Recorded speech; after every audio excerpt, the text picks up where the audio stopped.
మామూలు ఇవ్వాలని దుర్గగుడి చైర్మన్ కర్నాటి రాంబాబు అనుచరులు వేధిస్తున్నారని ఓ దుకాణదారుడు ఆరోపించారు.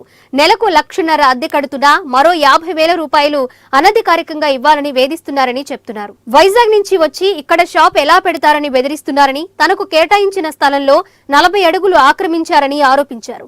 చైర్మన్ పేరు చెప్పి పదే పదే బెదిరింపులకు దిగుతున్నారని ఆవేదన వ్యక్తం చేశారు. అధికారులు జోక్యం చేసుకుని న్యాయం చేయాలని కోరుతున్నారు.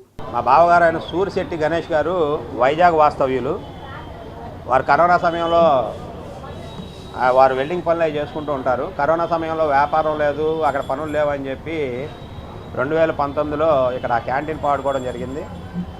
అయితే ఆ పాడుకున్న దగ్గర నుంచి ఇప్పటి వరకు దాదాపు సంవత్సరంన్నర షాప్ ఇవ్వలేదు, కేటాయించలేదు. సరే, వాళ్ళకి అక్కడ ఏదో ప్రాబ్లం ఉంది, అక్కడ షాపులు ఆక్యుపై చేశారని చెప్పి అక్కడ వాళ్ళని తీపిచ్చలేక మమ్మల్ని ఇక్కడ సర్దుకోమన్నారు. సరే అని మేము సర్దుకొని మా బావగారు వ్యాపారం స్టార్ట్ చేసుకున్నారు.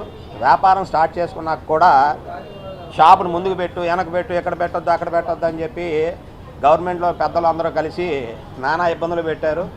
అయినా సరే దాన్ని కూడా వారు భరించి వ్యాపారం చేసుకుందామని అలాగే కొనసాగుతున్నారు. నెలకి 1,50,000 రూపాయలు సుమారుగా కడుతూ ఈ రోజున పరిస్థితి ఎలా ఉందంటే, షాపు నువ్వు ఎవడవో వైజాగ్ నుంచి వచ్చి ఇక్కడ పని చేయడం ఏంటి, ఇక్కడ నువ్వు వ్యాపారం చేయడం ఏంటి అని బెదిరించే స్థాయికి ఇక్కడున్న వ్యాపారస్తులు అలాగే కొంతమంది లీడర్లు తయారయ్యారు. ఇక్కడ వేరే ఊరు వాళ్ళు కానీ వేరే వాళ్ళు కానీ వ్యాపారం చేయకూడదంట, వాళ్ళకి రాసి ఇచ్చేయాలంట. లేదంటే నెలకి 50,000 రూపాయలు వాళ్ళకి కట్టాలంట. దేనికి కట్టాలో ఎందుకు అని అడిగితే కట్టాలి అంతే. చైర్మన్ మా వాళ్ళు, మేము చెప్పింది వినాలా. ఎందుకు చెప్తున్నారు, పైన ఎవరున్నారన్నది మాకు తెలుసు, జనాలకి తెలుసు. అయితే ఈ కక్ష సాధింపు చర్యలు ఎంతవరకు వచ్చినాయి అంటే, వాళ్ళకి 6x8 షాపులు వాళ్ళకి కేటాయించారు. అయితే ఇప్పుడు చూడండి, ఇక్కడి నుంచి 6x8 అంటే ఇక్కడ దాకా, ఇక్కడి నుంచి దాదాపు ఫస్ట్ ఒక 10 అడుగులు ఆక్యుపై చేశారు ఎదురుకి, తర్వాత 20 అడుగులు ఆక్యుపై చేశారు, తర్వాత 30 అడుగులు ఆక్యుపై చేశారు, ఇప్పుడు 40 అడుగులు పైన ఆక్యుపై చేశారు. సరే, అవన్నీ కూడా మేము భరిస్తూనే వచ్చాం. ఇటువైపు సైడ్ ఆటో స్టాండ్ యాక్చువల్గా మాకు ఖాళీ చేసి, మా బావగారికి ఆటో స్టాండ్ ఖాళీ చేసి అప్పు చెప్తా అన్నారు.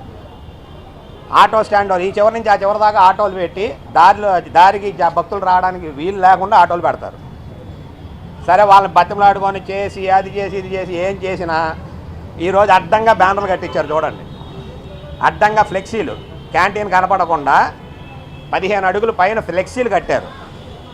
ఆ ఉన్న కొద్ది గ్యాప్ కూడా చైర్మన్ గారు కట్టమన్నారంట, వీళ్ళు కడతారంట. మరి ఎప్పుడు కడతారో ఏంటో తెలియదు. అంటే ఇంక మేము వ్యాపారం చేయకూడదు. ఇటువైపు 40 అడుగులు ఆక్యుపై చేసి, ఇటువైపు ఫ్లెక్సీలతో మూసేసి, అది కాకుండా మేయర్ గారు వీళ్ళు మున్సిపాలిటీ సిబ్బందిని పంపించి బలవంతంగా ఎటువంటి నోటీసు లేకుండా బోర్డులు బీకిచ్చేశారు. ఏంటని అడిగితే రోడ్డు మీద పెట్టకూడదు. ఈ చివరి నుంచి ఆ చివరి దాకా ఉన్నాయన్నీ హాకర్లేనండి, వాళ్ళు ఎవరు వాళ్ళకి అడ్డలేదు. మేము మాత్రం 1,50,000 రూపాయలు సుమారుగా మా బావగారు అద్దెకు అడుగుతూ ఇక్కడ వ్యాపారం చేయడానికి వాళ్ళకి పర్మిషన్ లేదు. ఏ విధమైన న్యాయమో మేయర్ గారికి, వాళ్ళ తాలూకా వాళ్ళకి, కార్పొరేషన్ వాళ్ళకి తెలియాలి.